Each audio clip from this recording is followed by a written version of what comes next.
welcome to the Grand Review. This is the show that's all about movie news and reviews. I'm your host, a man who can't see into the future, but does see a good podcast coming, Garrett Ray. And joining me, as always, he can see where death is coming from, and it's mostly a concert, and he will be there. Yeah. So, it's Andy Delia. Very true. Thank you, Garrett. So, welcome to the show, everybody. Welcome. If you've never been here before, first off, God loves you and we do too. Second, this is how it works. We do a spoiler-free review of this week's movie up front, and then we get into spoilers, and then we jump into the rabbit news and the rabbit hole, and yeah, all kinds of crazy, wacky stuff. My voice sounds deeper today. I don't know why, but I like it. It sounds like a radio. You sound like a real movie reviewer. Yeah, and that's not what I am, so hopefully this will fade away and I'll sound like the immature child I am soon. So that's why Drew relates to you. Okay. Oh, absolutely. Yeah.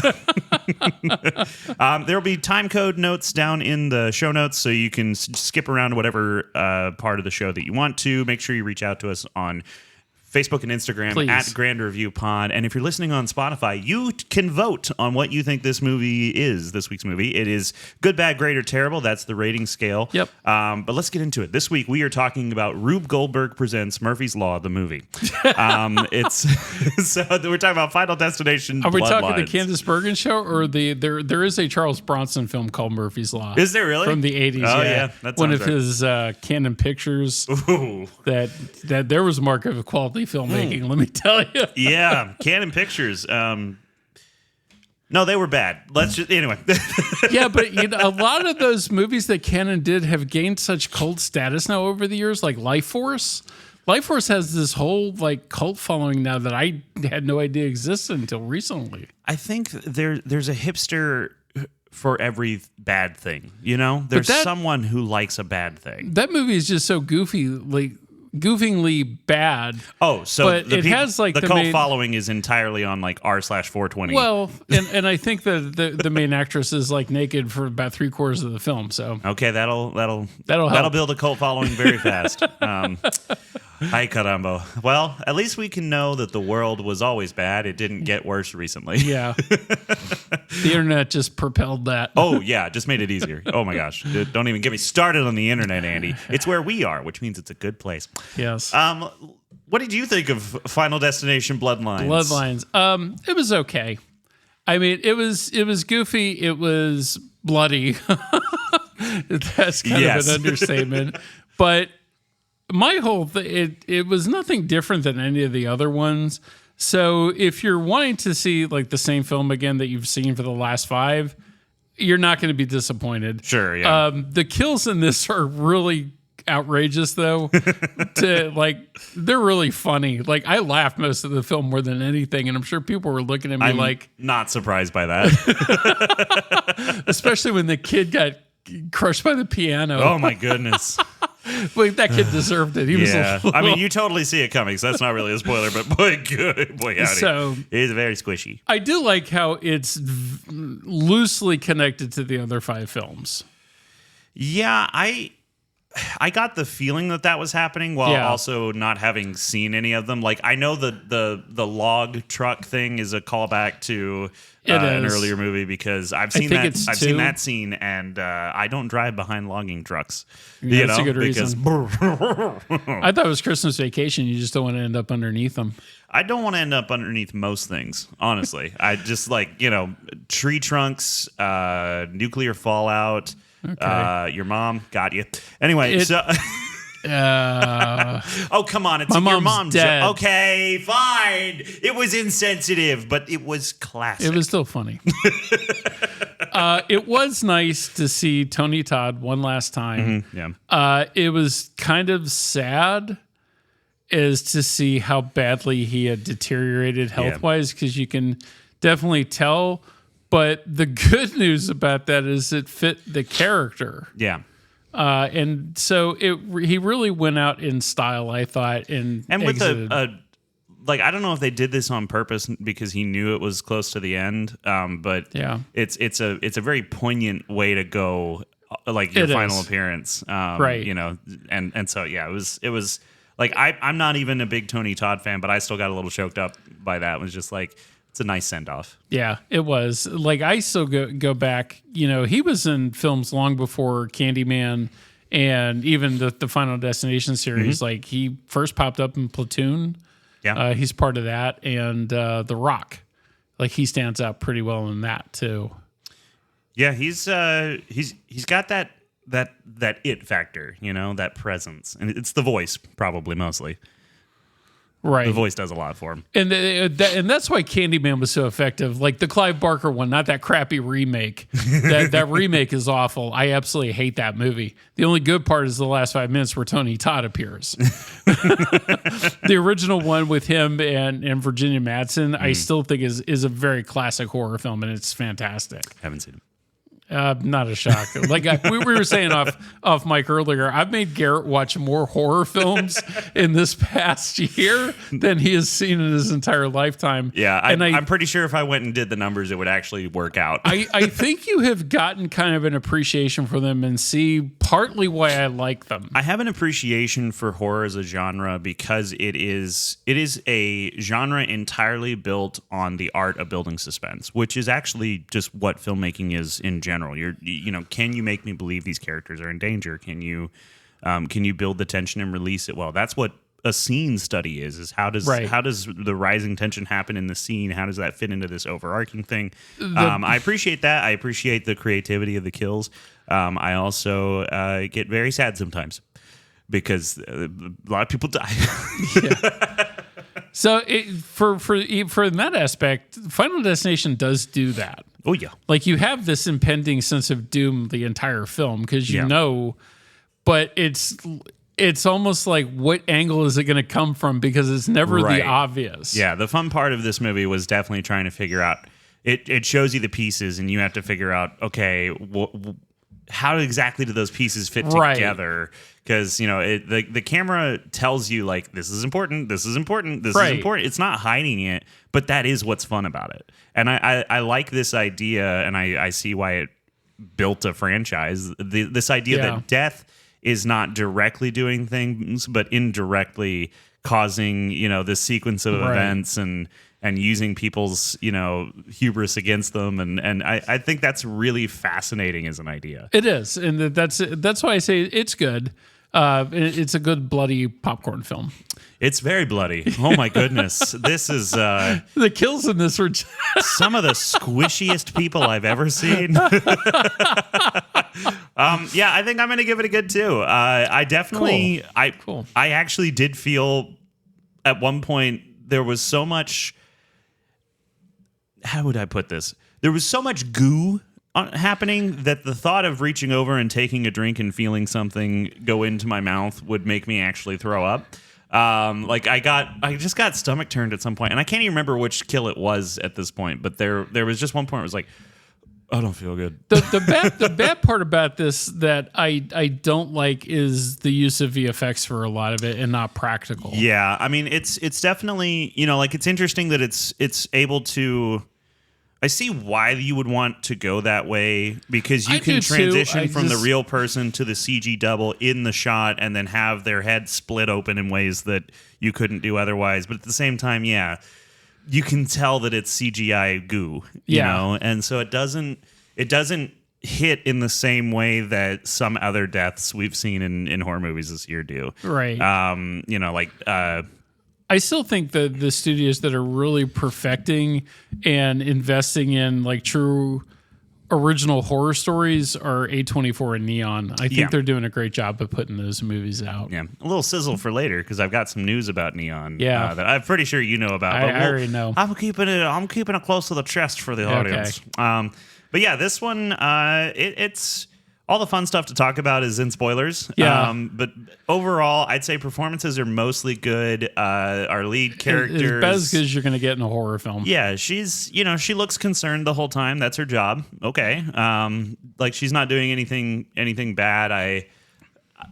It's fine, everyone's fine. I actually think the best performance is Bobby, the cousin, because he's like the cousin with all the piercings. Okay, so I hate Eric. I hate him so much. I like to hate him. He's the worst. That was why I liked him. Yeah, sometimes it's a real fine line to walk between like the characters you love to hate and the characters you hate, you know? And like he was just tiptoeing that line the whole time for me. Yeah, Bobby was just innocently goofy. But he was so endearing, like genuinely, you know, his sister's kind of the worst. And has no character compared to the rest of the people in this movie. She's just there to get killed. And then and then Eric is like actively grating. A goofball. Yeah, he's a goofball, but he's also you know, it's not a phase, basically, if that was a person. Right. That's actually a very good summation of that, yes. And boy, did he pay for his choices. So that's the scene they showed us in Vegas. Is it really? Yeah. Okay, yeah. And like the owner of the theater and the consultant are sitting next to me with like their eyes like, Yeah. And I'm like, yes. And they're like, what is wrong with you? It's a fair question, Andy. And I was like, oh, come on. I'm like, this is supposed to be fun. Yeah. It's not meant to be taken seriously, so why not have fun with it? It is ridiculous. We'll talk about that. Yeah. So generally what the basic plot of the story, if there really is one, is that the mother of this family has been keeping everybody away from a death by a premonition that she had when she was in her early 20s. And death has skipped over everybody because she saved everybody's lives in what looked like the Space Needle, to be honest. From Seattle. It was a sky. They called it the Skyview. Skyview, yeah. Right. And I need to look up if that was a real thing. So that was linked to everybody from the last 5 movies that eventually met their demise. And then now we're down to the last family that's connected with this event and how they're going to meet their demise. Yeah. And then it goes bad from there for them. Yeah.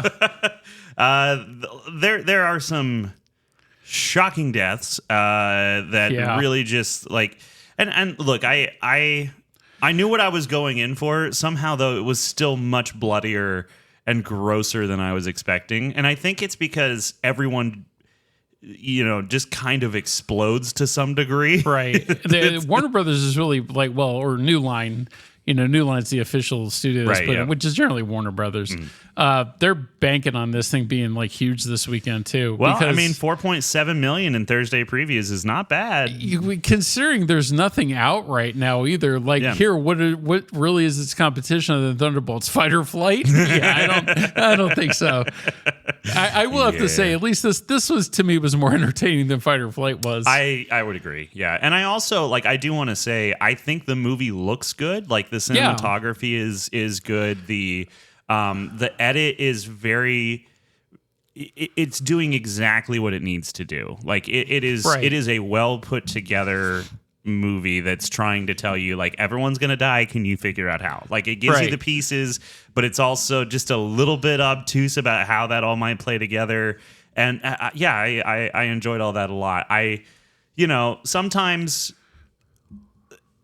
I guess I didn't want to see the explosion so much as just know it happened off screen because I'm a baby. But the people just explode all over the place. Like in the very beginning, people's heads hit a metal beam and just like blood everywhere, and you're just like, you could have just let him hit and said, that was and I would have gotten it.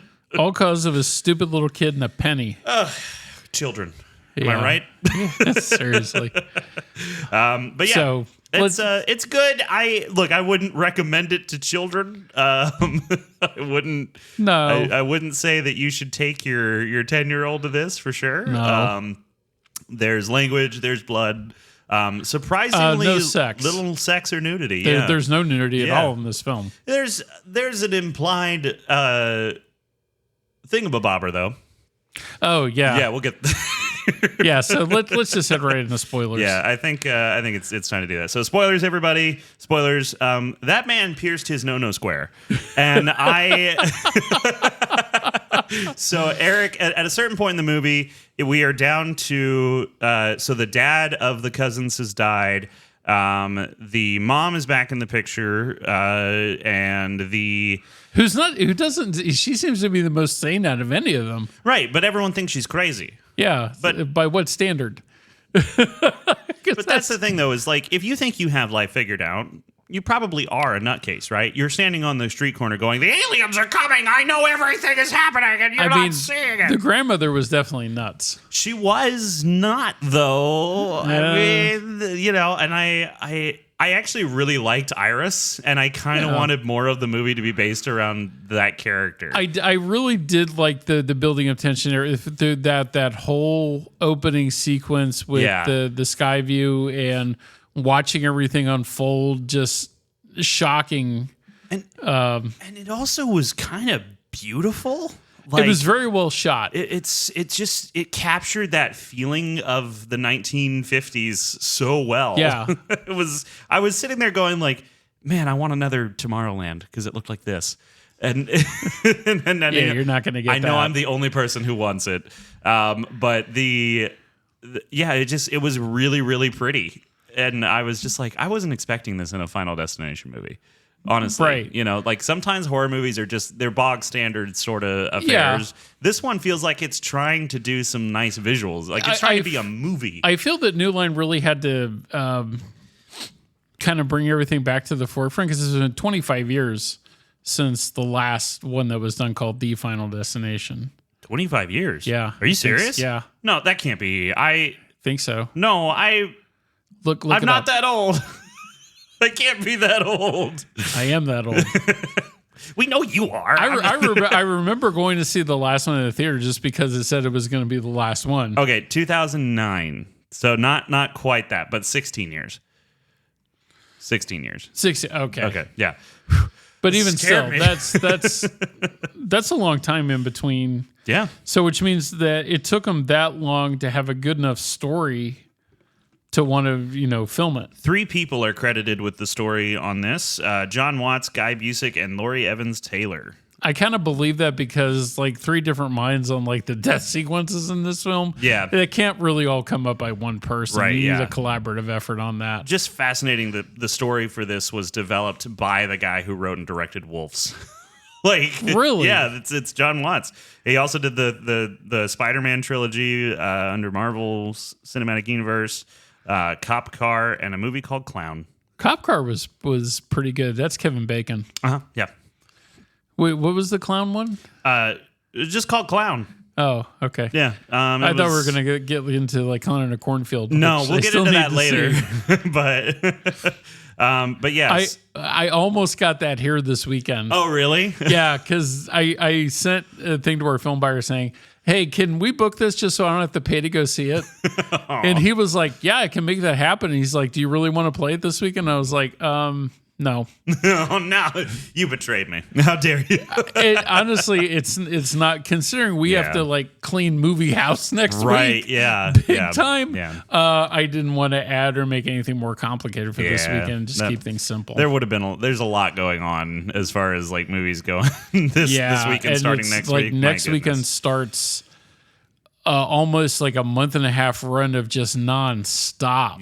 Yeah, lots of stuff coming. Lots of stuff coming. I'm so excited. Who knows which one will kill us? But yeah, so this whole opening scene that's set in the Skyview restaurant is, I think it's the best part of the movie to me. It is. The piano killing the woman upstairs is just so unfair because that's stupid Petty.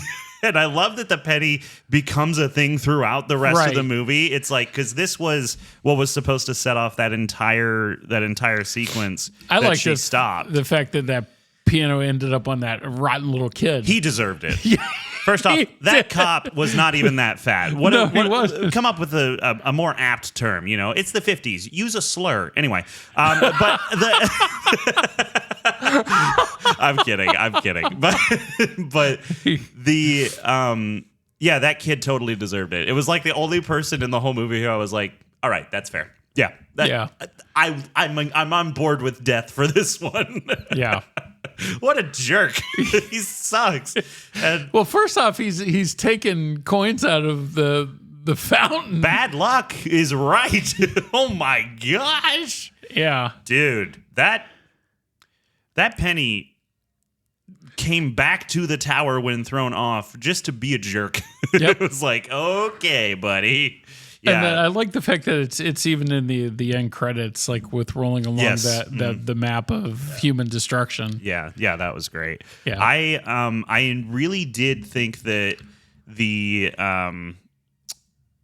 that opening sequence was not a premonition, that it was just happening until they finally said, like, Iris is our grandmother. Was like, but I saw her head explode, and also I called it when she was hanging by her ring. I was like, that's a lot of weight. That would deglove her. Oh, it's degloving her hand. Just got to turn away during that. Oh man, that is why you do not wear a ring when you work with machinery, because I have seen videos of that actually happening, and that was very accurate. It is one of the worst things I can imagine happening to my finger. So somebody had their human anatomy book when they were doing that special effect. Yeah, VFX team, I think they were anatomically correct a lot. Especially with Eric stuff. Okay, so MRI machines are terrifying, and they are now. You should never get body piercings. That's what I've learned from this. You should, if you want to pierce something, your ears, fine, because the earlobes will rip very easily, and you can just sew them back together. But the idea that you're going to walk into a hospital with any metal hooked through part of your no-no square is just so stupid.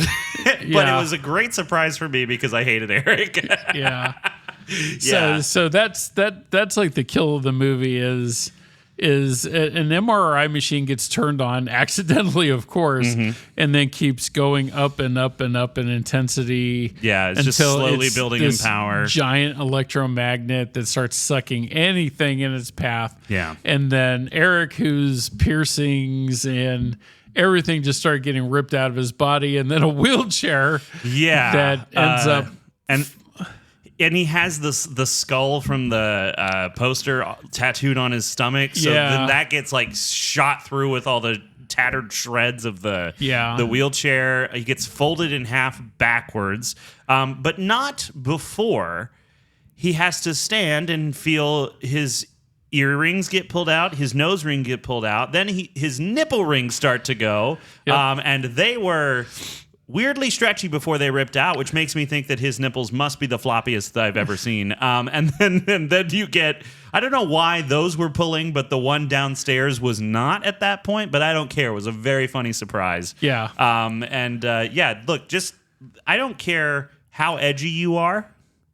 If you go into a tattoo shop or a piercing shop and if any part of that involves pulling down your pants, make a different decision. And then Bobby's death, right on top of that. Right. Okay. And this actually brings up something that I wanted to talk about. One of the things that I was enjoying was that they would set stuff up and they would wait just long enough for you to get distracted by everything else that would come back and you'd be like, oh, great. But also you're like, oh, why did I forget about that? And I think they do a really good job of allowing just enough time to elapse so that you don't see that coming, but then you go, of course. It's utterly inevitable, but still surprising.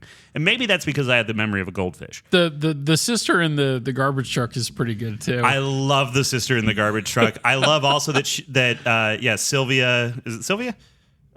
Stephanie calls that could fall, and then the leaf blower guy falls over, and that blows dirt into the kid's eyes, and they kick a soccer ball, and that they just let that play out in a long wide shot in the background. It's great. That is exactly the kind of stuff that you can't do if you're trying to get Liam Neeson over a fence because you have to cut 14 times. And so I put that trailer on Final Destination. Oh, did you really? Too. Yeah. Nice.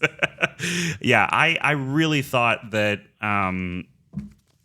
there was no way. So one of the big spoilers, I guess, for the movie is that Eric is not the first in line to die because he's actually not part of the bloodline. Right. And so I called that really early, though. I was like, he doesn't look like the other two at all. Right. And so it's super obvious, but how did no one guess that? But I think he does look just enough like the dad in facial structure, like the cheekbones, that you can kind of see why they wouldn't question it. Yeah. But yeah, he just is so different from the other two. I was like, you're a genetic anomaly. I would know about genetic anomalies because I am one. Something's wrong with my brain. Poor Iris that gets a fire extinguisher through the head. Yeah. That's that fortress was pretty awesome, though. I was just looking around it going, how is this where you would, like, wouldn't you want to be in just a padded prison cell? Isn't that where you'd want to be? Nothing sharp, nothing. I don't know how Iris knew exactly how that sequence of events was coming. Maybe, like, because... Probably as soon as she heard the fire extinguisher fall off the... Well, but it was written in the book, and that was the thing. Is like there were a bunch of flashes to the book and how she was like seeing, oh, this is a potential issue. This is a potential issue. Death has tried this. He's tried this. But if the fire extinguisher has fallen off the porch before, again, just put it on the ground next time and don't put it up on the wall, and then you don't have to do that. But I did love this. Yeah, this twist of her being like, okay, I got cancer anyway, and you're not going to believe me. So to save the rest of my family, here it is. And knowing also they really got their mileage out of that shot because they show it twice. Because it happens, and then you see what I can only see as a family size amount of Jell-O spit all over Stephanie's face. Like just you made a big dish of Jell-O and they went before it set, and then they cut back to it later just for fun. Like they didn't need to do that. It is for fun. It's for fun. Yeah. I think the dad's death is just like, he's just such a nice guy. So sad. Like he gets but and that's one of the ones that you don't know where it's coming from because you initially think it's going to be the shard of glass in his drink. Yeah. And then, but they do show that in the trailer. Like that one gets spoiled by the trailer. But that is, I think, also like the least creative of all of the deaths. So it's a good, if you need to spoil one for the trailer to get the idea across, that's the one. I wish the kid went through the trampoline on the rake. Well, and it's, I do like how they kind of hint that that's why she would have left. And the mom, why she would have left, because she sees these things and you see her do it, but it's like, it's a reasonable one, so she doesn't fully show her crazy. And then when she says like it's not real to her daughter, who Stephanie, I cannot remember her name, so she tells Stephanie like, no, this isn't real. It's not a real thing. After Stephanie like freaks everybody out trying to explain what she saw in Iris's book, and they kind of set you up to go, well, maybe that's not what it is. Maybe she's just an emotionally hurt person. And then later it's like, oh, okay, she knew. Yeah. She knew and she did nothing. What a jerk. You left your family to die. But then again, none of this started before this because Iris was still alive. Right. And so death is going down in the same order that people were supposed to die. He has tracked down all of these other people from the Skyview. And I don't understand. I know you have to have rules, right? In order for there to be a chance for the main protagonist. But like, if you die and come back, why would death leave the other people alone? I don't know. Why does that break it doesn't, like, that's the rule and okay, but it doesn't make sense. Just took that from Smile. It sounds like it, yeah. Yeah. Fortunately, there is no giant turd smiling at us. Somebody saw Smile and go, ooh, we'll just kind of... Yeah, just take that. It's fine. So that's not from any of the other ones? No. Okay, so that is a brand new lore thing. I think so. And I'm willing to accept it. I just want to know why that works. Like, can death never kill anyone, even from old age, after that in that family? It doesn't make sense. Nobody gets to be an old age. No, nobody gets to be in an old age. Oh boy! And big spoiler, nobody lives. I actually was surprised by that. Like I know because it's Final Destination, but I thought they were gonna find another way to kill her and bring her back. Nah. They go back to the old truck full of logs shtick, but this time it's a train, so it's technically different. And they get smooshed. Just full on smooshed there like at the strawberry end. Goo. Oh my goodness, that is. There's so much goo inside a person, Like this isn't real, so maybe that's not the right amount of goo. But they put so much goo in those people. It's a lot of goo. But yeah, Eric died because he very well pierced his genitalia. Yeah. Yeah, he deserved it. I will never have that image not in my head. I wish I.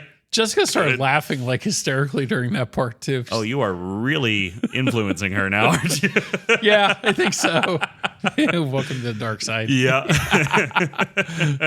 Oh, goodness. Anything else about this that we really want to talk about? No, it's pretty cut and dry in that aspect. You're looking for any kind of vacancy that Saw has left. This kind of fills it. Yeah, it fills it, and I think is more interesting than any of the Saw stuff. It is to some extent. Yeah. And I didn't hate it. I didn't think it was like the best. Sure. It's about the same as the rest of them, but it's funny, and the way it's paced and everything is good enough that I can't say it's a bad film. It's a cool movie, and it's a good popcorn film. Yeah, and I think as long as you're not someone with a weak stomach, you'll people be able with to weak eat that stomachs popcorn. are not going to see this movie. No, trust not. me.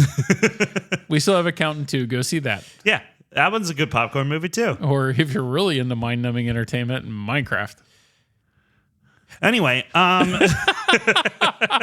thank you. Alrighty. Well, I think that brings us to news. The news and wait. Oh. Hold on. By golly, Andy, is that the Internet Movie of the Week dialing in? Yeah. Okay, let me hang up the party line real quick so we can get on the internet. Okay. So Andy told me he has an Internet Movie of the Week this week. I got several. You have several? Oh, Yeah, I man have a couple. of quality and So, class two watching of these- movies at home. Yes, because I have nothing better to do with my time. Two of these are from Netflix. Nona's is from Netflix, and Havoc is from Netflix. So Nona's is with Vince Vaughn and a very, very good supporting cast with Linda Cardellini, Brenda Vaccaro, Lorraine Bracco, and Talia Shire. Okay. So it's based on a true story, and didn't realize it was a true story until the end of the film, about this guy that is trying to do justice or respect his mother by opening up an Italian restaurant in Staten Island, New York.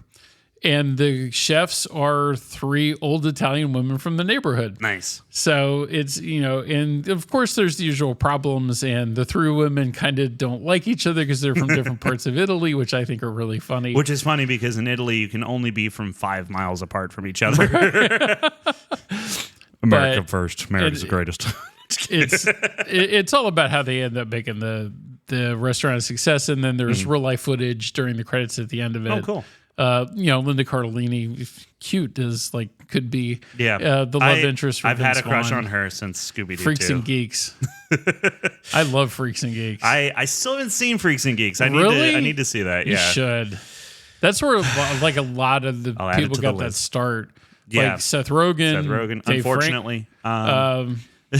The other Franco brother that we won't talk about. And Linda Cardellini. John Francis Daley. Yeah. A big part of that. Yeah. Yeah, so it's a great show. Okay. It's a shame it didn't last longer. So the second one is completely different from Nona's, Havoc, with Tom Hardy, the world's best non-speech, slurring his words incoherently throughout the entire movie. Oh, a man who shouldn't be given lines, who's given so many lines. Way too many. So this is a straight-up action film. Nice. Gareth Evans. Okay. Yeah, and very much the same vein of it. It reminds me of a John Woo film. There's so many things going on in this film. Forrest Whitaker's in it too. And it's all about a drug deal at the beginning of this gone bad.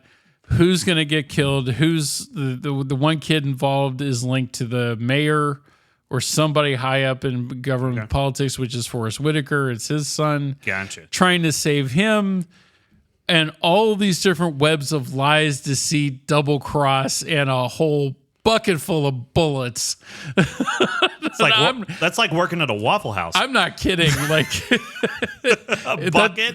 That's seriously, the gunplay in this is very severe. That makes sense because this is the same director of The Raid and The Raid 2. Yeah, so which totally I really makes like sense. those films. Yeah. So that's why, I say John Woo too, which one of his best movies, I think. There's two John Woo films that I still have endearment for. First two he ever made, The Killer, Hard Boiled. Hard Boiled is getting a digital release in a couple of weeks, and really? I'm buying that sucker. That also has a video game sequel. Oh, really? Yeah. So there was an attempt. I don't think it was called Paper Tiger Games, but it was something like that John Woo was heavily involved in. Okay. And it's basically a sequel to Hard Boiled called Showdown or something like that. It was Hard Boiled makes Die Hard look like a Disney movie. Well, actually, it is now, but. But like it's one of the best action films I've ever seen. It's amazing. Yeah, I need to see it. I know I've seen clips from it. It's one of those where people talk about it, so I'm like, well, if I go watch it, I'll probably be disappointed. But when I buy this and hooking up the Apple TV box to a projector, and we'll watch it on the big screen. I like that. Let's do that. Yeah. I want to see because it was 80s, right? Or was it 90s? 90s, yeah. So and one of the best underrated Asian action stars ever, Chow Yun-fat. Yeah, Chow Yun-fat's awesome. He's so intense. Right. It's insane. And they tried to really get him over in America. And he had a couple, like The Replacement Killers, I really liked that Antoine Fuqua directed, and The Corruptor with Mark Wahlberg. And then he did Anna and the King of Siam with Jodie Foster. Mm-hmm. So they really tried for a while to make him a bankable star in the United States. It just didn't. But the box office return was Chow Yun Slim. Yeah. I'm sorry. It was a rice bowl full of cash. Oh, very good, sir.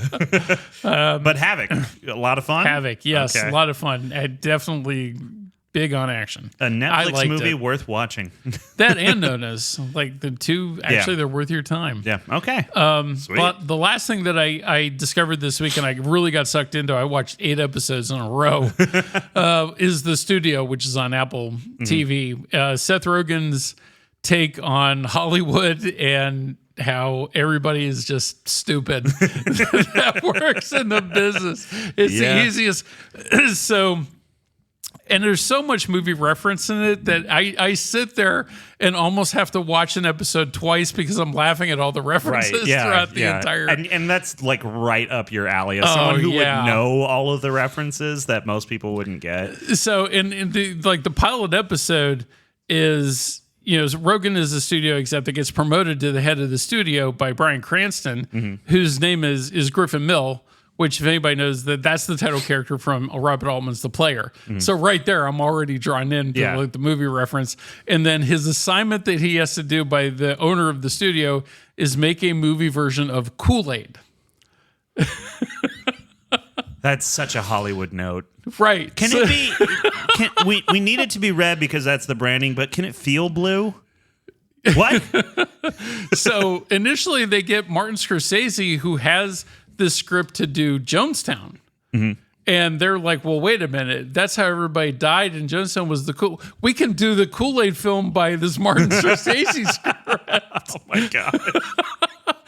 And it just kind of goes from there. And there's other things throughout the episodes that I watch, but it's just very it's the best thing I've seen Seth Rogen do, and him and Evan Goldberg are behind this. Yeah. And it has a great supporting cast. Catherine O'Hara's in it. Oh, she's good. She's the one that gets fired so Rogen can get promoted, but yet he brings her back to the studio because she's one of the few people that actually knows what she's doing and knows how to play the game, where he is just so wishy-washy and ethically ambivalent to everything going around him that why not be a head of a studio? Right, yeah. And I wondered just how much of this he went through to put all of this into the script. All of it.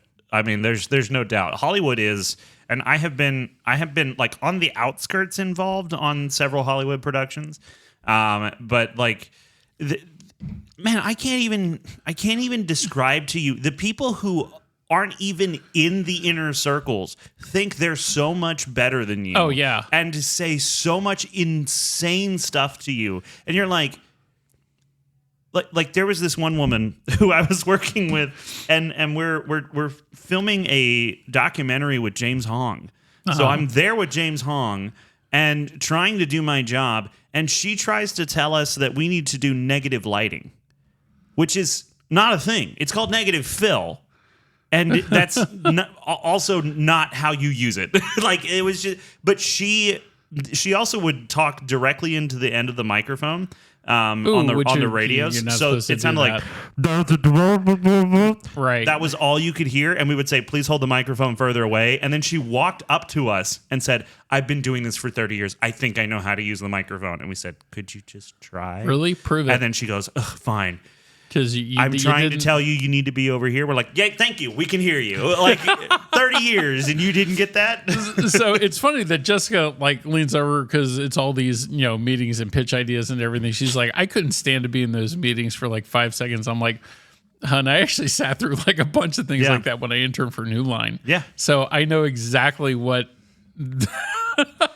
That's why it's so funny to me. It's a bunch of people who don't have an artistic bone in their body pretending that they understand the arts because they have the money. That they think they are making art. Yeah. And I think, once again, I hate to beat a dead horse on this. I still think the only two studios that are really doing that anymore are Neon and A24. Yeah, for the most part. I mean, I think you can make an argument that that there is a lot of art in the commerce. But yeah, if you're talking about making art for art's sake, yeah, I think you're totally on the right track there. Yeah. But also, the more success they get, the less they'll do that. It's really sad that like the heyday of independent cinema was the 90s. The 90s was like the best time for that because I hate to say this, but Miramax like reigned supreme on that, and they put out just so many good movies, and they invested in a lot of great scripts. Like Spy Kids. No. Clerks, Swingers. Spy Kids 2. No. Even, Fine Line, like almost every studio had their independent division that they really funded and invested in making good quality films that people would actually be interested in going to see. Like Spy Kids 3. You're really hitting the mark on that one. Yeah, no, I needed to get to 3. That's the comedy rule. It's the rule of threes. And we don't have to talk about Spy Kids 4. The third one is so bad. It's really bad. 3D, Sylvester Stallone. I hate to say that I've actually seen it. I have too many times. And I saw it in 3D. Me too. We're the only two I think that saw Shark Boy and Lava Girl. Yeah. Yeah. In 3D. Boy, is it stuck in my brain forever. George Lopez will haunt my dreams. Anyway, check those all those out. They're definitely worth your time. It's good stuff. Yeah. There's a lot of franchises that were given a chance earlier on, in my life that completely got passed over. That really need to be brought back and given sequels, like G-Force, for instance. And that's my one for the show. Well, then there's Dazed and Confused that actually did get a sequel unofficially.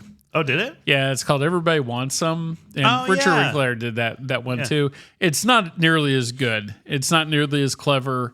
And the characters are not nearly as relatable, or at least to me, growing up in the 70s. Yeah. Like, I knew somebody that was like almost every one of those characters from Dazed and Confused when I was growing up. Yeah. And it was great to see that. Everybody Wants Some didn't really have that. It was more focused on the 80s, and it was a little bit more flat than Dazed and Confused was. Which is weird, because the hair went the other way. Yeah. I've seen pictures of my mom. Boy, howdy was the hair up high. My hair is the same as it is now. It really hasn't, except when I had a ponytail and earrings and... Okay, hold on. That was in the 90s. I need these pictures for the Instagram. No. Oh, boy. You want to get into the news? Yeah. Let's do news. Let's get in the news. All right. So, trailers are here. That's right. Yeah. We are entering the trailer park, boys. So, pull up your jean shorts, get your bear out, and sit on the porch, because it's trailer park time. I just came up with that on the spot, but it is now official. This is trailer park news. Okay. Superman trailer 2. So much more jazz for this. Yeah. David Corenswet's performance looks like exactly what Superman should be. And I love the woman that's playing Lois Lane. She's fantastic. Man, the Marvelous Mrs. Maisel is so good. Great show. So good. And she's fantastic. And I like that they're pulling out everybody from the DC universe in this too. Yeah, it's cuckoo bananas crazy DC. Right. I love it. And that's James Gunn being behind that. Yeah. He definitely kept his word. Yeah. I still think that most of the movie is like I'm just like, you don't have to do everything on a wide lens, but that's just me noticing the lens choice because it's like how my brain works. But most people won't care. It's fine. but I do like this. Yeah, the look of this and the feeling of this interview between him and Lois Lane and how she's grilling him over this thing like a reporter should. Right. Things you won't find reporters doing for $400, Alex. I'll take one of those. But yeah, so it looks like it's gonna be a great movie. Yeah, and I think it'll just be nice to watch David Corn sweat. And I think it's interesting that everybody that told me I was nuts for thinking that was going to be the movie to beat this summer is now saying that's going to be the movie to beat this summer. I'm like, they'll never give you credit, Andy. Don't ask. Don't ask. They won't give it to you. I told you all, this is going to be the film to beat. This is just epic in scale. And it's, the one thing I read online is this is a Superman film that fans have been wanting for years. Absolutely. 100% agree. Yeah. Because don't even bring up that Brandon Routh piece of crap. I hate that movie. It was so boring. It was. There's a man who can stop bullets with his eyeballs, and you made it boring. And what was even worse was I was working at a theater that had an IMAX screen, and we had a problem because only portions of that film were in 3D and IMAX, which with a lot of rest of black film that had to run through the projector. So we watched that film, I kid you not, 6 or 7 times even before we got it to make sure everything would work the way it should on the first show. Ouch. And I had to keep sitting through that and telling, no, the projector didn't do this. No, it didn't do this. No, okay, we got to fix this. We got to get IMAX on the phone and do this. And yeah, I have bad memories from that film. And then a projectionist threaded the primary eye upside down during a sold out show. And with the way IMAX used to be with film, once you hit that start button, there's no stopping it. So wait, are you telling me the picture was upside down? Yeah. And I had 350 of the nastiest people on the planet. All from Pittsburgh, Pennsylvania, I might add. You know what just baffles me? When you go to a movie theater, right, and you sit down to watch a movie and something goes wrong, how is that not the most interesting thing to happen to you today? Like, why are you mad? It's like, this is weird. What happened? Well, I get excited when I actually got to see a film reel catch on fire in the middle of a showing of Diary of a Wimpy Kid. Oh, nice. I don't care about that movie at all, but I have fond memories of it because I watched it all bubble up and went, now what is that? I went to a screening of Judgment Night about a month before it came out, and whoever the projectionist was put the reels out of order. So I had to go see it again when it came out to see it in order because it was like somebody died and then 10 minutes later they were back on screen because I figured it out. I'm like, the projectionist is an idiot and put this thing in the wrong order when they played it. And I was like, ooh, anybody from the studio was there. I bet you they weren't happy. No, absolutely not. But it just, I don't know. It's just such a, it's not going to happen all the time. So if you're in the showing where it happens, it's like, what a fun little story, now, you know? Like with their, even IMAX is digital now. Nothing is like, there are some locations that still have 70 millimeter, namely San Antonio, the AMC on the Riverwalk there, they still have a 70 millimeter. So if you get a chance and are willing to make the trip, if you live in Texas, definitely visit that theater for their IMAX presentations because if it's available in film format, they will play it. Sweet. Yeah, that would and be it's nice. Definitely like I really wanted to see Sinners in that. Film is just, it feels different. It really does. Yeah. But also they can catch on fire. So yeah. Another trailer. Let's move on to the next one. It is for Ironheart, which is the it's like not like I don't want to say it's the replacement for Iron Man, but it's a yeah, I skipped over that. Yeah, it's a Marvel TV series, but this character is still relatively new. She was introduced in 2016 by Brian Michael Bendis, who is a good comic book writer. I've read his comics. I have a comic book signed by him. Do you really? Yeah, yeah, I do. He cool does guy. good writing. He does good right. He does good writing. And he's really cool. He talked to me for like 20 minutes when I met him at a Comic-Con the one time. Super nice guy. Yeah, that's awesome. So like I'm not against this character. I also don't care about any of the Marvel TV shows.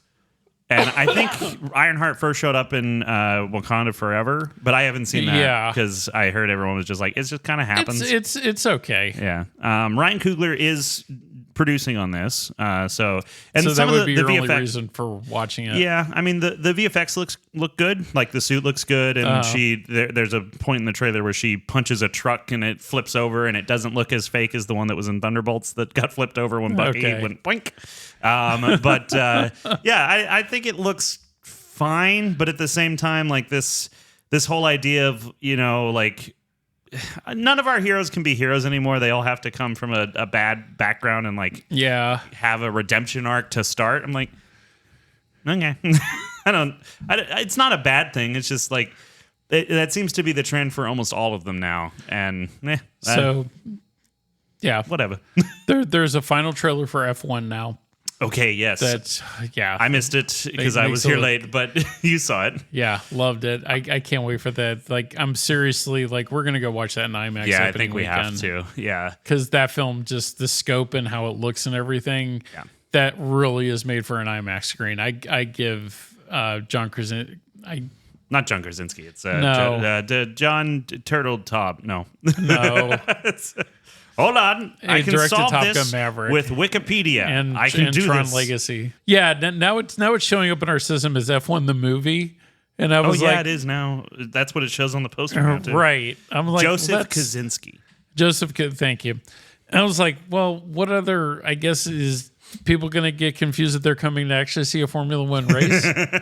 It's possible. I mean. You did have someone ask if there were any monkeys harmed during the filming of War for the Planet of the Apes. So. Very true. And then the new trailer for Bad Guys came out, which that I'm excited for too. I love the first one. I saw that it was out and just decided not to watch it because I just want to see those jokes for fresh. Like I don't want to. It's still cool. Yeah, I think it'll be good. The Bad Guys was a fun one. The only downside is Awkwafina, but she's fine in that for the most part. Well, Tarantula doesn't have a big role in that. It's more Sam Rockwell than anything else. Mercifully, it's more Sam Rockwell. The trailer for The Conjuring 4 is out, and I think that whole series is really good. I haven't seen any of them, and I think it's one of those ones that I never will. Like you're going to see the fourth one. I don't think I will, honestly. Like it's the demon possession stuff. You're going to skip out on that one. I think I'm going to skip out on that one because the demon possession stuff, I don't mess with that at all. And I understand why. Like, I'm seeing a lot of stuff that I generally wouldn't, but and we've talked off mic about this, just like I've had some experiences in my life that made me go, right. No, not entertaining to me at all. Like that just leaves me feeling depressed. So, but you can see it and I'll go see something else and you can tell me about it and I'll just sit here and read Proverbs. And then I know here's a little bit of a spoiler too. We're going to see the first Zootopia 2 trailer on Lilo and Stitch. Really? Yep. Okay. Interesting. I'm looking forward to that. I've already seen stuff from the film, but yeah, we get it, Andy. You're a man of travel. You're important in the world. My one travel a year that I do. If you're interested in documentaries, Netflix has a documentary on the Tylenol murders coming out. I'm interested in this. Oh, okay. You may remember the Tylenol murders. Was that where Tylenol was tainted and they had to clear it off this? Oh, yeah, I remember that. The recall. Mm-hmm. Yep. And now it's the reason why all of our medicines that you get from the store are like triple sealed with stuff. Yeah. Just a fascinating story that it looks like they interview one of the guys who was potentially responsible. But they never come out and say it. Yeah, it's a cold case. The guy's never been caught. It's referred to in The Insider that Michael Mann did. That's right. Because Jeffrey Wygant was a part of that. Mm-hmm. And he was working for, I think it was Philip Morris at the time, the pharmaceutical company, or... Yeah, I think Johnson & Johnson owns Tylenol, I think, but I don't know. But he worked for the company at the time when that all happened, and he talks about it just for a couple of seconds in the film. It's a fascinating story. And like most Netflix documentaries are the same, and this looks like a lot of the other Netflix documentaries. But I like this story enough that I wanted to just say, like, hey, it's coming out on Netflix if you already got it. You know. All right, last little bit of trailer park news. Not really a trailer, but it is kind of like peeking through the window, you know, on one of them trailers. I mean, like, what's going on in there? You know, that's what you do in a trailer park. No one has privacy. If you didn't put cardboard over your windows, it's your own fault. So ask me how I know. No, I'm just kidding. So Spider Noir. We have had our first look at Nicolas Cage suited up for the Spider-Man series. They are completely nailing the noir look. I love this. It looks like Robert Rodriguez did it for Sin City. Yeah, I love it. I can't wait. That's going to be fantastic. In other news about Nicolas Cage, though, getting out of the trailer park. See y'all later. What, had nobody came and saw The Surfer? That, and also Nicolas Cage is playing John Madden. Yeah. That's such a weird casting, but he kind of looks like him in the promotional image that they've released. Yeah. Strangely, Madden as well. It's weird. I would not have cared about this otherwise, but now I have to see it because I just want to see if Nicolas Cage can pretend to be a human being that's not Nicolas Cage. Yeah. Oh, goodness. I never did get a chance to see The Surfer. Yeah, I'm sorry. I know you were really, really looking forward to that. But hey, it'll be on streaming in 18 days. That's the companion record, and it's a Nicolas Cage movie, so they'll probably push it out even faster. Yeah. Fallout has received an early season 3 renewal on Prime Video, so they hit it was a massive hit over the summer of last year or fall of last year, and season 2 is poised to come out soon. I haven't watched that. I haven't either, but I love the Fallout video games, and I know I'm a young buck. I'm not a gamer. It's okay. You're going to Vegas, and I'm sitting in my house eating Doritos and drinking Mountain Dew. Yeah, but what was I doing when I was sitting in Vegas? I was watching movies on my tablet. Fair enough. All right. So we're both equally normal. I was going to say lame, but you know what? No, everyone likes movies. Lame was the right one. No, everyone likes movies and video games. We don't have to feel shame, Andy. This is a safe place. Okay. We're in the theater right now. We record this at the theater. This is the safest place. One of these days we got to do this with a live audience, see if anybody would show up. Like probably 4 employees that work here. My mom wouldn't even come, I'm pretty sure. Jessica and my daughter might. Drew would. Yeah, Drew would be there. Yeah. Yeah. Okay. So that's been. I'm gonna watch that now. Yeah. Fallout. Okay. Yes. Yeah. Gotta watch that now. Because I love that world. It's retro futurism. If nuclear fallout had happened, and it's just so weird. Brie Larson's been cast in something, but the page isn't loading. So it's J.J. Abrams' creature film Failsafe. Okay. I have no further information because the page will not load. Is Brie Larson going to annoy everybody on the set of that like she did the Avengers? I don't know. Maybe not. The thing is, or Captain Marvel? Brie Larson is a fine actress who... she won an Academy Award, which I think Captain Marvel's just an annoying character. And also, right. I think she also doesn't like doing press junkets, which makes her look very Then grumpy. Don't do them. That's not an option in her contract. You have to show up to the press junkets. That's just how it goes. But you know what you don't have to do, Andy? What? You don't have to steal the idea for a movie. So Alison Brie and Dave Franco are facing a copyright suit over $17 million Sundance hit together, being called a blatant ripoff. So every other piece of news that I'm talking about today, I've got on Joe Blow. This is from Variety.com. So the suit was filed on Tuesday and alleges that the film is a blatant ripoff of Better Half, a 2023 independent film. The suit claims that Together steals the high concept of idea of a couple who finds themselves physically fused together, as well as numerous other plot and thematic elements, including a near verbatim reference to Plato's Symposium. Franco and Brie are married and collaborated on several projects. According to the suit, they were pitched Better Half in 2020, but they and their WME agents turned it down. The producers of Better Half, Jess Jacqueline and Charles Beale, heard about Together a day before it screened at Sundance and decided to view it to assess the similarities. As the audience laughed and cheered, Jacqueline and Beale sat in stunned silence, their worst nightmare unfolding. They were mad.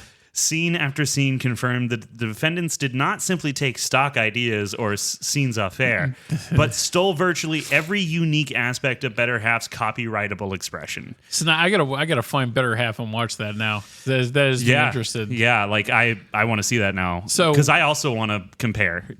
That's assuming we're ever allowed to see together. So, but then that's what we said, that it's going to be interesting to see if it delays the release date. If it does, that's not really a horrible thing in my eyes, because that first week of August is getting kind of crowded with Naked Gun and Bad Guys, and then that as well. That's actually better off to be held toward like October, maybe a couple weeks before Halloween, and then get the hype going for it. Yeah. I think that's a better release window for that film anyway. So if it delays it, it might actually be for the better. What I would like to see is if they can prove this is a ripoff of Better Half, which it sounds like it is. It's always hard to prove those things, though. It is hard to prove, but the lawsuit alleges that the defendants engaged in an, quote, intentional scheme to copy their film, and that Bree and Franco rejected the initial offer, quote, because they wanted to produce the film themselves and have WME package the project with one of their agency's own writers. And that's really hard to prove unless you have like emails and documents and things supporting that. It's going to be a he said, she said thing, and the judge might just throw it out. Here's the thing. If I was a judge on this case, which I'm not because I have no law degree and also I'm an idiot, but if they could show that the casting director on Better Half did in fact email a script and synopsis to Franco and Bree's agents in August of 2020, and they also put out their own project 2 years before this one, and it's close enough, I'd be like, the fact that it has that there was a direct line of communication with Dave Franco and Brie Larson. There's Allison Brie, whatever. Yes, one of the Bries, and it's like, if you stole that idea, I hope you get done in for it. I really do, and I think if they can prove that those drafts were sent to Brie and Franco, that's case closed as far as I'm concerned. If they got it, it's interesting to see how that unfolds. Yeah. It really will be. Yeah. I mean, I'm curious what the burden of proof is and what they will have to do to prove that it was a ripoff. But at the same time, they did pitch it directly to those two 5 years ago. Yeah, but now I got to find out Better Half and watch that thing. Yeah, Franco's agent quickly responded. How dare you? No, they in 2020 when the script and synopsis was emailed to Franco and Bree's agents, the agent quickly responded, "Dave is going to pass, but thank you for thinking of him." So that doesn't even mean he read it. How do you prove that he read it? Right. Yeah. That's the little quiggle, if you will. How do you prove he read it? Right. Like if they didn't even get to do it. A full-on pitch. Because the actors and actresses don't read every script that they get. No, they literally pay readers to read and go, oh, this has the things they're looking for. Yeah, or, their agents, managers, and there's always... When people write something, too, some of the times they already have people in mind who they want to play, like certain characters, when they're writing it. Mm-hmm. Yeah. And that's who the casting agents go after. Well, but that was the thing, is like the... When they sent in the script to the WME agents, they offered they said we'd like Franco and Brie to star. That's where prove that they've read it. Right. Yeah. Yeah. I don't know. I'm not supporting. I'm not saying they're right or wrong in either respect. I know. I'm just saying, like in a court of law, you're going to have to eventually come down to that. I think it is worth saying, though, that the complaint does allege that there is a strikingly similar bathroom sequence where the protagonists become attached at the genitals and attempt to hide their intimate encounter from a minor character waiting just outside. Now, if you did have simultaneous thought, the same idea without having read the script or whatever, I think that's clearly where most people would go, is like, if you got fused together, what's the worst place that could happen? Oh, you're no square. So like that's the especially joke. For a codependent couple, which is what the story is supposed to be. Yeah, absolutely. So, it's The suit alleges the films both end with the couples pulling out a vinyl copy of the Spice Girls album Spice World as they accept their fate, though.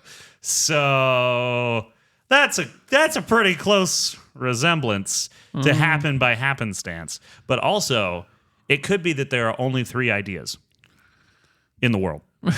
So it could be. I mean, look, the crazy stuff has happened. You know, like we got 2 volcano films at the same time. We got two movies where someone has to go blow up an asteroid at the same time. We got 2 movies. No, yeah, and I saw the first one. That was G-force. enough for me not to see any more of them. Yeah, I saw Deep Impact. Yeah, that was. I hated it. Yeah, Armageddon. I've never seen it. Don't watch Armageddon. Watch Armageddon with Ben Affleck's commentary on it, where he talks about how he was abused by the director. Michael Bay. Yeah, that's got to be so much more fun than the movie. But yeah, we'll keep you updated on how this Together lawsuit goes, because I am Garrett and I really fascinated. want to see this movie too. So, but I think more me than Garrett. But well, I think the idea is really interesting, and that's going to be an interesting date film with like our wives and us. Yeah, but my wife, she's a sick human being. She loves horror movies. Yet she didn't watch this last night. I texted her after this one. I was like, this movie is so gory. You would have loved it. So The Highlander. Have you seen the Highlander movies? Yes, I have. I've seen all of them. What are your thoughts on those? Good, bad? The first one's a classic. Yeah. The second one I got issues with. Solely because there's about 2 or 3 different cuts of it now. Yeah. The original theatrical version for Highlander 2: The Quickening is a piece of crap. It's horrible. And Christopher Lambert and Sean Connery do not save that. They generally change the origins of these immortal warriors to aliens, and they're exiled from a planet called Zeist, and then that's how they get the prize at one point, is when they kill the rest of them off, and it's just really stupid. But there is a renegade version that kind of removes all that, and it's not as horrible, but the story still is not the greatest. Highlander 3: The Quickening is with Mario Van Peebles, not all that good either. Highlander Endgame, which bridges the TV series and the movie. Okay. That it's not bad. It's not, but the original one I really like, and I know Henry Cavill has been cast in the new version of that, and now Lionsgate sold it to Amazon MGM. Yes, so that leads perfectly into a wonderful summation, Andy, because that leads perfectly into what we were talking about here. So yeah, Amazon MGM. Highlander, amongst all of their kind of dad TV shows, you know, Jack Reacher, Jack Ryan and Reacher, Masters of the Universe, Voltron, they're aiming for Gen Xers. That's kind of their strategy. So producer Adrian Ascaray, sorry, I hope I pronounced that right one of those times, whose credits include the Hitman franchise and The Last Bear. Never heard of that. Told the Rap. What, the video game Hitman one? Maybe? Those movies suck. They're really bad. He says Amazon MGM is establishing themselves as the kind of studio similar to what Warner Brothers was in the 90s and the 2000s. They've put together an eclectic slate of original and IP-based big-budget and mid-budget movies, many of them driven by movie stars. Yeah, very true. Very big budget, like spending $350 million to make Red 1. Yeah, but morons. It made its money back, I think. I hate that for all of us as a human race. Yeah, but like the stuff they showed us in Vegas that's all coming out next year, the bad part about it was it's all next year. Right, yeah. They do have some good titles. I mean, they might. The only one I can think of is that's right. That is them, isn't it? Or The Accountant Squared. Get over it. So don't you put that finger away, sir. But yeah, he says their presentation at April CinemaCon effectively emphasized this strategy. I think it's exciting for the business and the creative community as a whole. And then when he was talking about their look at Highlander, he said it's just a tough nut to crack because the Highlander property is so involved and the mythology is so deep. This is Stahelski. Sorry, this is not that same producer. Chad Stahelski is the director.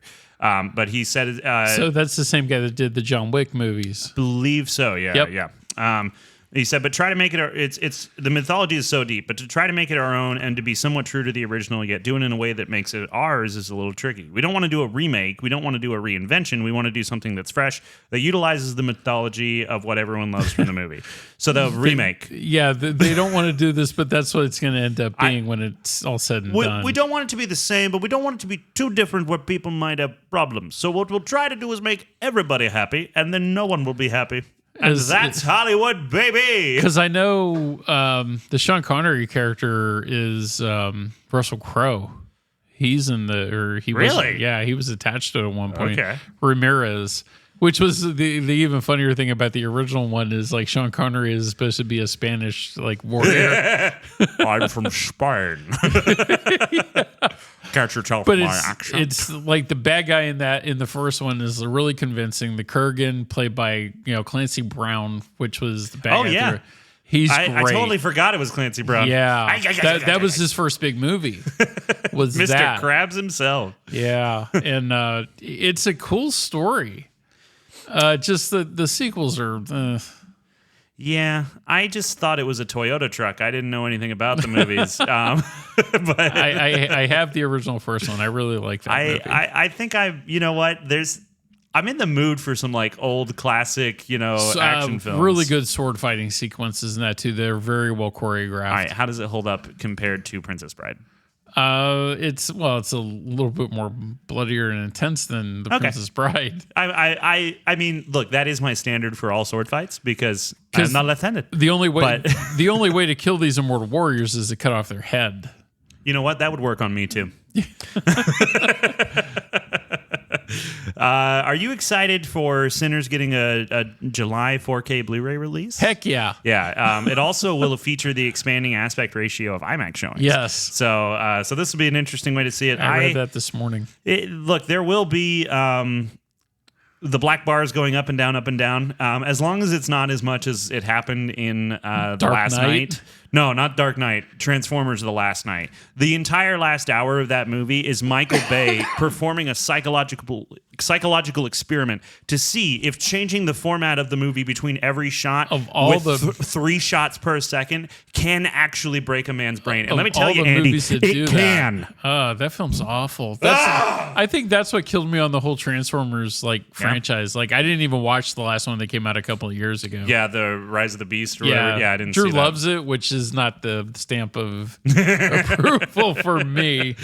Yeah, but I don't know. I like Bumblebee was all right. I liked it well enough. It was okay. I liked the old designs of the Transformers being in there and stuff and I didn't grow up watching Transformers, so I don't have that real nostalgia for it. But I did think it had its kitsch back, Yeah. And like the 2007 when the first one came out, I think it was 2007. It was such a different movie from anything I'd seen before, and the VFX in that movie still are some of the most realistic things I've ever seen. The first 3 aren't so bad. They're I like good, Rise of the Fallen. People films. hate it, but I like it. No, I like that one. I am directly beneath enemy scrotum. Best line, pure cinema. Pure cinema. I'm not crazy about Shia LaBeouf or Megan Fox, but nah. That's not why I'm watching those films anyway. Yeah, but watching Shia LaBeouf scream like a little girl, very funny. Yeah. But yeah, just man, from a VFX standpoint, those movies are insane. It's insane. Bay does have a good knack for that. Yeah. Now, if only he could do something that made me think that he wasn't possessed by 3 teenage boys operating a meat suit. Yeah, watch Pain and Gain. No, thank you. Okay, let's see. Next piece of news. Michael J. Fox is coming back to TV. Oh, cool. So the Apple TV series Shrinking with Jason Segel and Harrison Ford. I was not super interested in this, but I will catch up just to watch Michael J. Fox again. I love him. Yeah, I love Michael J. Fox so much. Like he's so fun, and he's been through so much and kept positive, and like he's such an advocate for people who are struggling, and like he just seems like a great guy. And also Spin City was a cool series too. I haven't seen Spin City. Yeah, I like that. His guest spot on Scrubs though is like one of the most heartbreaking things in that whole show because he plays a character with OCD. which I think he was public about his Parkinson's diagnosis at that point. Yeah, he was. But yeah, he just like he's this doctor that the main character JD looks up to, and but he has OCD and he like has a full on breakdown, and then gives JD a piece of advice, and then has to go back to his breakdown, and so, it's just really good. I still like some of the lesser known movies he did, like Secret of My Success. I always thought was funny. The movie he did with the movie he did with Joan Jett, Light of Day. There's definitely a heavy drama. Like I always thought that was really good. That didn't get a good break. And another dramatic film he did, Bright Lights, Big City, based on a book about kind of the club scene in the 80s and drugs. It's pretty with Kiefer Sutherland's in that. Okay. It's pretty good. Yeah. And Casualties of War that he did with Brian De Palma and co-starring that with Sean Penn, based on a true event that happened in Vietnam. It's a horrifying film, but it's really good. Okay.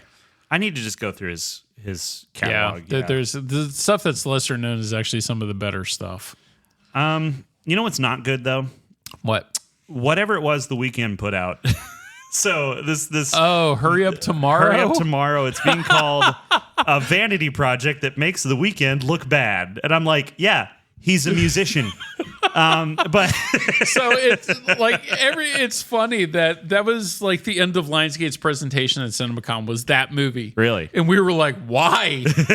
Because the trailer, like I saw the trailer months ago. It didn't make any sense. It looked weird. And they showed like 20 minutes and everything at CinemaCon, and everybody just kind of looked around scratching their heads going, what is this? Well, there seems to be two potential audiences for the movie, according to Joe Blow. They say devoted fans of The Weeknd and the singer himself, which is a great bird. Oh man, this is why we like Joe Blow for our news. Yeah. In the movie, not only does he play a version of himself, but he also portrayed as perhaps the world's most successful singer, whose work inspires devotion from fans. His voice and lyrics are so utterly powerful that, at one point, the beauty of one of his songs manages to diffuse a potentially deadly confrontation. It's the vanity project of all vanity projects, and indeed, he's risking ridicule by making this his starring debut in a major film. See, and I think people are going to more go, if anybody goes to see this thing, it's going to be more for Jenny Ortega because she's hot right now. Yeah, like it's not going to be for him. And Barry Keoghan, who is relatively really. No, okay. I hadn't seen him that much. So I didn't like Killing of the Sacred Deer. I really didn't like him in The Eternals. Yeah, and then he's one of the Beatles, and then that new Ringo Starr. He's Ringo Starr. the one movie that nobody cares about. Yeah, I don't anything The Weeknd puts out. I heard one thing from him and went, I don't think this guy's that good, but people go nuts for him. And it's the same thing I feel about Taylor Swift. People worship these people, and look, if you're so caught up in worshiping a celebrity and saying they can do no wrong, you need to rethink some things. So here's my thing on The Weeknd. So he did that halftime show for the Super Bowl a couple of years ago, which I absolutely hated because it's just not my kind of music. And that's saying something because you like all kinds of music. Right. And then, so after this fiasco presentation that they had in Vegas for this film that nobody can figure out what the heck it is, he came out and did like 5 songs. And to see him live with the musicians, he was actually really good. I went back and actually listened to a couple albums. Didn't think he was horrible. Mm-hmm. Have I gone back to those? No. Yeah. But, I knew this movie was coming out. We specifically passed on it, because all of us just, our film buyer and myself was like, no, there's no way this is going to do any business. And not to mention, it throws a monkey wrench into our plan for next weekend. Right, yeah. And also no one cares about this. No. That's enough. It's not like we have people calling up going, are you going to play Hurry Up Tomorrow? Yeah. No. No one's going to curse you out if they can't come see The Weeknd's big film where he stops 9/11 with a song, but they will come and yell at you if they can't see Horizons Part 2. So, did you get that in the news too? I did. I don't mean to brag or nothing, Andy, but I'm working on my segues. That's good. So, basically, there's a lawsuit now. So, Kevin Costner's Horizon rustles up a lawsuit with New Line over the film's co-financing agreement. So, basically, Not the fact that it didn't get played in the theaters, No. but the fact of the fight. So somebody stole money from this film to finance Joker Folia Doo-Doo. Todd Phillips, you fiend! So yeah, the movie came out. No one watched it, and we've been looking for stuff. Basically, after the first two were produced, Chapter 3 failed to secure its full financing, but Kevin Costner started filming anyway and got some private investors and all this stuff. That's stupidity on his fault. But you know what? I got to give it to him. The man believes in the movie, and Yeah, but nobody else does. Sure, yeah, but I'm just saying I admire that sort of commitment to your artistic expression, even when it's stupid, like everything I do. So That's not true. So yeah, there's a Horizon Series is Costner's loan out firm. It's what is the company that things are under for all the financing of this. If you're not aware, basically when you start a film, you start a LLC, a company that is just that film. It protects assets of the main blah blah blah blah blah. It's pretty much just a big escrow account. Right. Yes. And so Horizon Series is engaged in a stalemate with New Line, and the Hollywood Reporter says that after City National Bank introduced arbitration proceedings against both companies, New Line clapped back by filing a cross-claim demanding repayment from Horizon Series. So the deal stipulates that New Line and Horizon Series were contractually obligated to repay a portion of the financing. According to New Line, the deal covered the portion that its partner failed to pay, but City National Bank said they're owed more money. So New Line isn't commenting on the matter. And of course neither not. are City National Bank or Territory Pictures, which is Kevin Costner's production studio. Well, they probably have a gag order, too, that they really can't talk about it. Absolutely. We're never going to get to see what happened in the last 12 minutes of that movie. I don't know. No one knows. We'll and never no one cares. Yeah. I care. It's driving me crazy. I would like to see the second half just to see some kind of closure to the stories that were started in the first one. Yeah. But I don't need to see it in the theater, to be honest. I don't know, though. Like, it's such a pretty movie. But that was the only good thing that we said about it when we did the podcast for it. But also, like, individual scenes are good, but the movie doesn't just fit together. A coercive one storyline, yes, and not make it 3 hours long. Yeah. Just tell one story. Tell one not story. 5 in so many scattered pieces across that even Humpty Dumpty couldn't be put back together again. That egg is so dumb. Why would you get up high? What? Egghead. So, yeah, I want to see this come to fruition because I did enjoy so many parts of that movie, and I just want to understand. And I'm like a dog chasing cars. Once I see the car, that's all I can see. Going after it, and I don't know what I would do if I caught it, but I need to catch it. Well, I wonder, since now Max is going back to HBO Max. Oh, let me loop back around to that. So I just want to point out what Kevin Costner said real quick, and then we can get to that. Okay, this should be fun. I'm sorry, I don't mean to steamroll your segues. That's okay. Kevin Costner said, I need some more money. I do. I need some of these big billionaires with effing boats from here to here who are fond of telling people they're billionaires to come with me and make a movie. He said this to the Hollywood Reporter's Awards Chatter podcast last year. He said, I don't have the money they have, and I've already made 2 of them. Where are you, rich guys? Yeah, but the question is, you need to just star in a film for people that make a movie where you're starring in it that people want to see. Right, yeah. And then take that money and kind of invest it in. I think that knowing it's a 4-part series out the gate made people think I'm not going to invest my time in that. It's too much. Like, you need to come out with Horizons and end on a cliffhanger and then announce Horizons Part 2 after. I guarantee no studio is going to do this again. No. Because they had especially not New Line. If they can make more money off of killing people with trains and stuff, they're not going to do this. They had to have realized what a disaster this was for the exhibitors too. On our end, that they demanded we put up 1 and 2 tickets for sale the same day, and we sold for both films. Mm-hmm. And then when you pulled that and then we have to go refund everybody. So many angry people. And then take it out of the system and then, play the regular shows that you're going to play. Yeah. It just becomes just a mess. It is setting people up to fail. Yeah. Because you didn't follow through, because you didn't anticipate that maybe, just maybe, it might be hard to sell a Western in today's climate. I dismiss that. I don't think it's hard to sell a Western in this climate. You just have to have something that's worth watching, like Clint Eastwood's Unforgiven or Appaloosa that has Ed Harris and Viggo Mortensen. But how long ago was that? That was quite a while ago. Yeah, the Western genre is just, I don't know. I think you can do it and still make it appealing for this generation. Like Magnificent Seven did it. Did that do well? Yeah, it did okay. Oh, well, then I rescind my argument. Because it had Denzel and it had Antoine Fuqua behind it, and it too. had Chris Pratt, too. Right. Yeah. So you can, that's why I dismiss that. You can make a Western that people are going to want to see.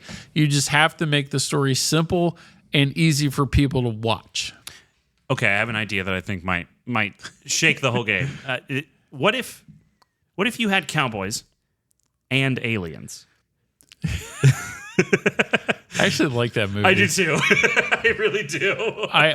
The financial flop that it bad. was, but I actually like. It's got Daniel Craig, Harrison Ford, Clancy Brown, Olivia Wilde, Clancy Brown. Yeah, it's like I did like that movie, just nobody else did. That is exactly correct. So, yeah. Well, I hope someday we'll see Kevin Costner. John just Rambo. They're doing a series on John Rambo. Why? Oh no, it's an origin movie. It's not a series. I thought First Blood was the origin film. Yeah. Oh, so they're going back to when he was in Vietnam. Yeah, this is. They're going to go to Nam. They're in the trees. Whatever. So that's happening. Who cares? But you know what's way more interesting than that? What's that? John Travolta is going to be in a movie where he tries to survive orca attacks. It's called Black Tides. Oh yeah, and killer whales trying to kill. And a man whose face is more plastic than face. I love it. And Randy Harlan's the director on that, That's too. right. Yep. Yeah. Who did Deep Blue Sea. So if you can make sharks like almost eat LL Cool J, well, I'm kind of in. Deep Blue Sea, like the first one's actually, it's a bad movie, yeah, but it's at least enjoyable. Yeah. I mean, so is The Meg, but it has enough dumb stuff that it's fun. Captain America: Brave New World. Now, we saw this movie. You liked it, I think, more than I did. But yeah, I did. I didn't hate it. I just thought it was boring. It was a product. I like the Manchurian Candidate aspect of it. I like that idea. I thought it was done fine, I guess. But I like Anthony Mackie too. I do too. But yeah, the director has gone on to talk about all the reshoot stuff was blown out of proportion and all that stuff. Other cast members are saying other things, like how Harrison Ford is the biggest baby they've ever had to deal with, and the reshoots completely shoehorn stuff in that wasn't in the original script at all to try and rescue it from all this other stuff. Bad screenings beforehand where they had to go and do emergency stuff to fix those issues. Yeah, but not nearly as bad as Snow White. Nothing's as bad as Snow White. You didn't have to watch that. I know. Sorry. I did. I know. I got sick. Bailed on me again. I got sick. It's not my fault. But you know what I will take credit for? What? The Odyssey will be the first film shot entirely with IMAX cameras. I have nothing to do with it, but I will take credit. That's Nolan's just if you want to give it to me. I tend to wonder how good that's going to be, though. I know I really did like Oppenheimer, and I like most of the films that he does. There's something about this that until I see a trailer, I'm not entirely sold on it. Yeah, Christopher Nolan, I like his movies, but I also don't go back to rewatch the newer ones. And I still haven't seen Oppenheimer, but Inception I've seen several times. The Dark Knight's great. Inception I love. But then the Batman films I all really like too. Dunkirk I haven't seen more than once. I was really excited for it, and then watched it and was like, I understand why this is technically good, but also I don't feel the need to go back and revisit it. But maybe I would feel different if I went back and rewatched it. So I guess you haven't watched Tenet more than once. Actually, no, I have seen Tenet twice. But the second time I watched it backwards. Or Interstellar? I've seen Interstellar once. Okay. That one is... I have almost put it on again, but just looked at the runtime and went, I'll just watch a YouTube video and then go do. I have to work. So but this one, Oppenheimer, you should watch. I know. I saw some stuff where people were explaining the timeline, and I was like, ugh. Couldn't you just go to from the beginning to the end? Oppenheimer is just it's just a it's a well-made movie. I need to see it. We're gonna see The Odyssey when this comes out. Yeah. And IMAX boss Rich Gelfond, which great name. I don't know why. I'm Rich Gelfond. It sounds fancy. Gelfond explained. Yeah, that's the words. Gelfond explained, a year before Chris started filming The Odyssey, he called me and said he wanted to make the whole film shot with IMAX cameras. According to Deadline, Gelfond added, that couldn't be done for a lot of reasons. There were a lot of issues. IMAX cameras are famously bulky and noisy since they are shooting on the highest grade film available. But Nolan would persist, as Gelfond expounded that Nolan said to him, I'm going to give you a challenge. If you can figure out how to solve these problems, I'm going to make Odyssey 100% film with IMAX cameras.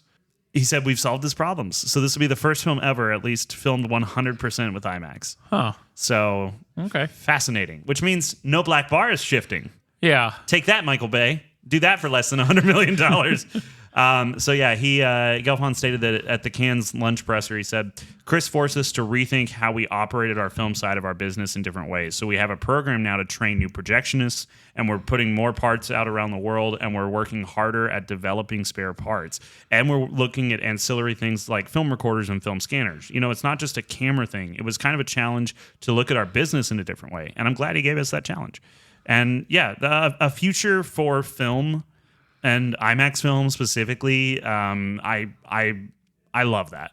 Mm-hmm. I love it. And I'm very much looking forward to seeing, a movie where it's not, can I guess the IMAX shots? I know all of them are. Yeah, all of them are going to be that way. For that alone, I am interested in this movie. But fair enough. All right. Here comes The Flood. Denzel Washington and Robert Pattinson are going to be in a heist movie for Netflix. I will give you no other details. I just wanted to say, what a fun cast. Okay. Osgood Perkins is he's launching a film banner as he partners with Neon on a first look deal. And this does not surprise me that Neon was like, lock him down. Yeah, quick, Warner Brothers lost Chris. both films that he's made for Neon have both been successful. Yep. So it was Longlegs and The Monkey. Both have done well. According to The Hollywood Reporter, Perkins is now partnered with Neon on a first look deal, and he has launched Phobos, a new film banner that he will be running with his partner Chris Ferguson. Per THR, under the deal, Neon will serve as home for Perkins' projects, which he and Ferguson will produce. It will also allow Perkins and Ferguson to produce other filmmakers' movies for Neon. Neon will release these projects theatrically in the United States and represent international rights. So, he's got a third film coming out too, but I forget the name of it. The trailer was at the end of the Monkey after the post credits. Was it the new Smurfs movie? No, wasn't this Smurfs movie? I wanted to point out the title of this article. It's Smurfs cross over into our world in search of Papa Smurf in the new trailer for Smurfs. And wasn't that the plot of the first Smurfs movie? I never saw any of them. No, that's not true. I didn't see the two that Sony made, the live action ones. I saw the completely animated one. Okay. Just because I had to, because Drew was little at the time and I had to take him to see it. Yeah, wasn't the first Smurfs movie, though? Like, they come over into the real world and they play Guitar Hero with Neil Patrick Harris? Hank Azaria was Gargamel. Yeah, that's correct. Wasn't he? Yes, he was. He was. Not too bad for never seeing it. You know too much. Yeah. That's it, boys. Get the gun. Cynthia Erivo will star in a Dracula stage play in 23 different roles because being a two-faced person who cheats on her own partner is not enough for her. She needs to have 22 more faces. I thought it was 28. 21. So. Yeah. But I can't do math. I was homeschooled. Whatever. So it's a Dracula play. I just wanted to make the joke.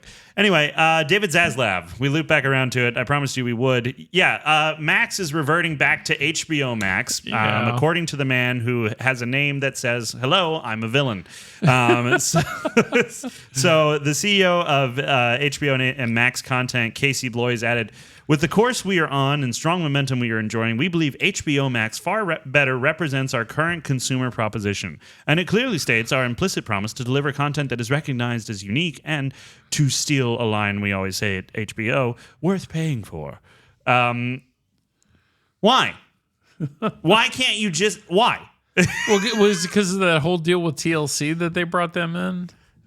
I don't even know about this. Yeah, that's why it went to just Max. Because it wasn't just HBO content anymore. Right. It was all of TLC's shows. Actually, hold on. This might make sense because if you have a brand like HBO, right? And then you bring in someone else like TLC, wouldn't you want to separate yourself from that? Well, what's even funnier is that TLC at one point when they first started was called the Learning Channel. That's what it was. Yeah. And now it's far from that. Now it's tabloid television. Anti-learning. It's human interest stories, but like human disinterest. You know, like it actively erodes your faith in anyone being salvageable as a human being. But yeah, Jessica and I watch every 90 Day Fiance thing that comes down the pike. I'm not above it. I'm just saying it's depressing. Well, there is one more story about David Zaslav, Warner Brothers' own Darth Vader. There was going to be a Tucker and Dale versus Evil TV show. Oh, yeah. But guess who shut it down? He killed it. I know. I am not one to call for violence, but I am one to call for the firing of David Zaslav out of a cannon into a sun. Or into the guy that runs Netflix. Yeah, get Tony Sarandos or whatever his name is, and David Zaslav, load them up in a double-barrel, like comically large-sized double-barrel shotgun, and shoot them out into a lake. Yeah. Not really. Allegedly, in Minecraft, covered my bases. And, all right. and then we're looking at one of the biggest Memorial Day weekends in a long time next week. Oh, yeah. So the crowds are going to be huge. Yeah. So what? Just real quick, what are those? We got Mission Impossible: The Final Reckoning. Yeah. And then we have Lilo and Stitch, which pre-sales is now one of the highest pre-sales for Fandango. Wow. And then people love that little blue creep. I go along with that. I really like the original story, and I'm looking forward to this. Yeah, again, not above it, and this time not ashamed.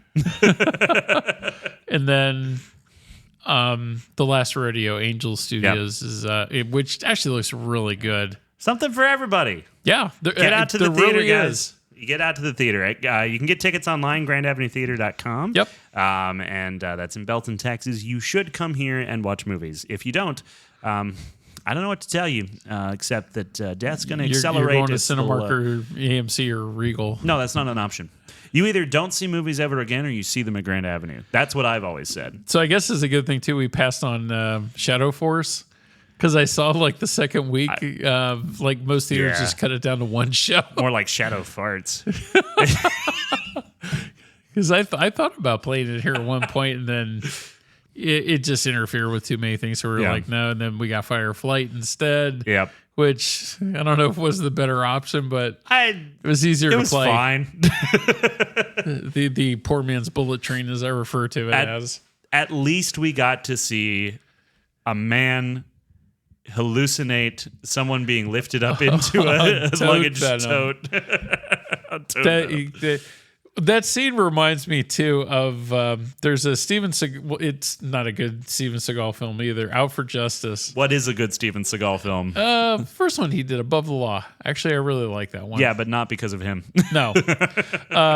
Where there's a part where like there's a guy in a pool hall and they keep like throwing him back in this telephone booth and slamming the door. It almost reminds me of that part in Fire. And I wonder if the writer actually saw that and kind of incorporated that into the film. I do think that man getting shoved up into that overhead luggage rack and then having the door open so he could kick a guy and then getting put back in, that is one of the best movie moments I've ever seen. If you don't watch the entire, just like fast forward to that scene and watch that and then be done with it. The whole movie's building to that and it's worth it. Yeah. And still somehow less bloody than Final Destination Bloodlines. Oh my goodness. It was rough. All right. Well, I guess that brings us to the end, unless you have anything else. Nope. Okay, I'm cool. good. Well, then we must say the one final thing, which is what's on my button. And Andy got me a button that I'm very happy about. It says... Actually, I have one, too, that's at my desk. Oh, good. We both have buttons. Yes. Hooray. We have merch for us. No one else can buy it. But it's a nice little button. It's pinned on my shirt right now. I shall wear it with pride. And it says, We'll see you at the movies. Bye. Bye, y'all.